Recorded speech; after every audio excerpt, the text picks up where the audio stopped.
fabulous mom, who was also an outstanding educator. When we were little, Mom went back to school for her teaching degree. She's currently finishing her first year as an assistant principal, and we're really proud of her.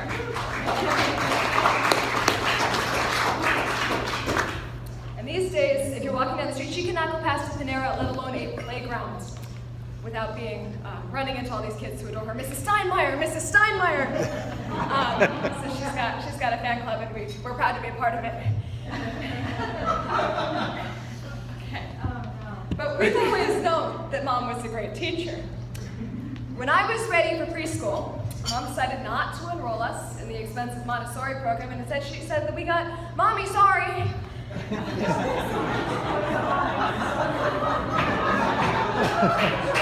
Where the curriculum was Brookfield Zoo, museum, free days, trips to the library, train watching, the Andover summer reading list, and the violin, with marshmallows on hand for practice bribery as needed at 6 in the morning. So this evening, we want to celebrate Mom and all that she has taught us by sharing a few of the lessons that we've learned from our mother. All right. Bring it on!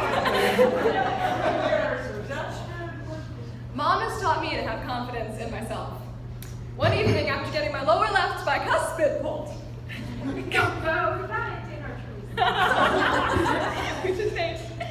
I was late to dinner because I lodged a piece of pistachio nut into the cavity in my gum.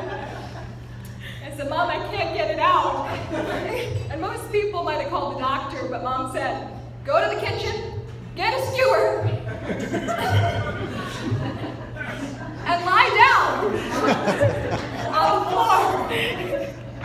And 20 minutes later, thanks to her fearless DIY orthodontics, I was good to go. Thanks, Mom.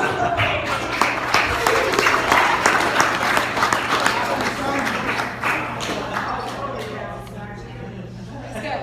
All right. But I think I learned the most from Mom watching her change careers.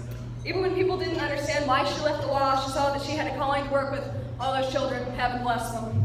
Her first job teaching art, music, and PE to kindergarten through second graders on the cafeteria floor. She had her materials on the art cart. Might have sent most first-year teachers running for the hills. But Mom orchestrated costume changes between classes and taught her students a brief history of cat mythology during the pottery unit, and wrote a classroom management plan, like, you know, the thing with your bathroom procedures and pencil sharpening, that rhymed. So one afternoon in college, I called Mom to confess that I think I also wanted to be a teacher, and enough people warned you about going into teaching that I even thought Mom might be upset. But when I told her, she laughed, and she said, of course you want to be a teacher. She said, and I'll tell you a secret. Sometimes I go to work and I imagine that I'm eating a big secret chocolate bar. And I go to the corner of my classroom and it's like I'm nibbling on the chocolate bar and nobody knows but me. So go be a teacher, it's a great career. So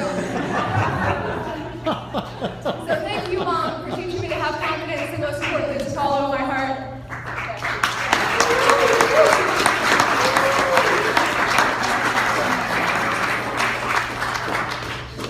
So last spring, Mom and I took an absolutely beautiful and death-defying hiking trip. So anyone who has had the good fortune of meeting my mother knows that she's literally unstoppable. We're talking about a woman who went team cattle penning at a dude ranch and produced her own cassette of children's music. One of the many things that makes Mom unstoppable is her tendency to take crazy risks and then, of course, combine them with diligent preparation and practice. Now, practice, of course, is a common word in the Steinmeier household.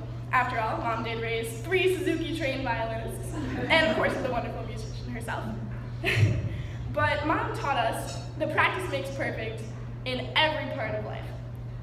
So, let's say that you're planning to scale the side of the Grand Canyon, and from your extensive research on the Grandview Trail, you know that you're going to have to make your way around a huge boulder, jutting out onto the trail, giving you barely enough space to step around it without plunging to your death. So, what you do is you just need to practice. So you go to the rock, and you find pictures of the rock, and you find videos of the rock. And then you practice. You close your eyes, and you visualize the rock.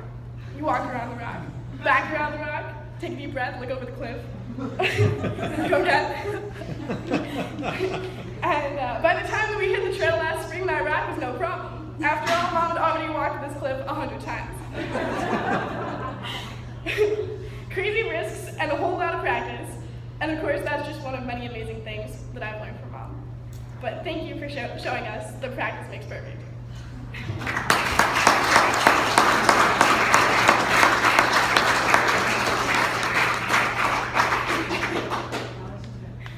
Perhaps one of the most important lessons of Mommy Sorry is one of the earliest we ever learned.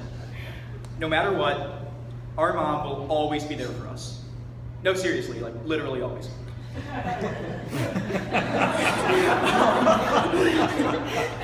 I was 6 when I started to play AYSO soccer. There would be these summer camps that would go on for about 3 hours a day, and usually parents didn't stay to watch. Well, I say usually because Mom would watch. And the reason why is because I didn't want to be away from her for 3 hours, because she's just that awesome. So she'd be there.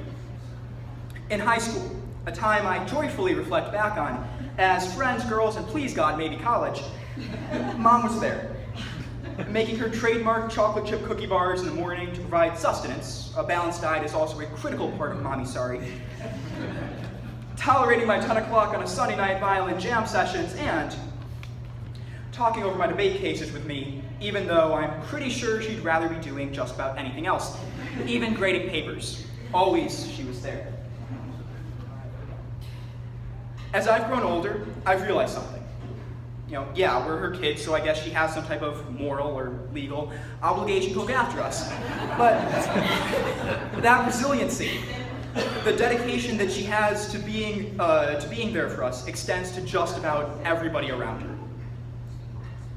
It's why she spent hours talking to me on the phone about her ethical quandaries surrounding the detention she gave to a student on bus number 3.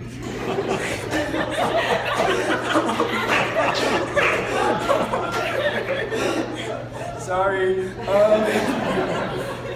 It's why she made me call my friend Sam to apologize and make sure he was okay after we may or may not have gone to a physical altercation one day in afternoon kindergarten. It's why when we're at the store and the cashier randomly decides to give Mom a hug and say, "I love you," she simply returns the hug and says, "I love you too." There are certain lessons of Mommy Sorry that not even the Andover summer book list can cover, and I know that's very surprising. But one of them is what it means to genuinely care for other people. And that's something that our mom has done a great job of teaching. So from all of us, we want to say thank you, happy birthday, and we love you.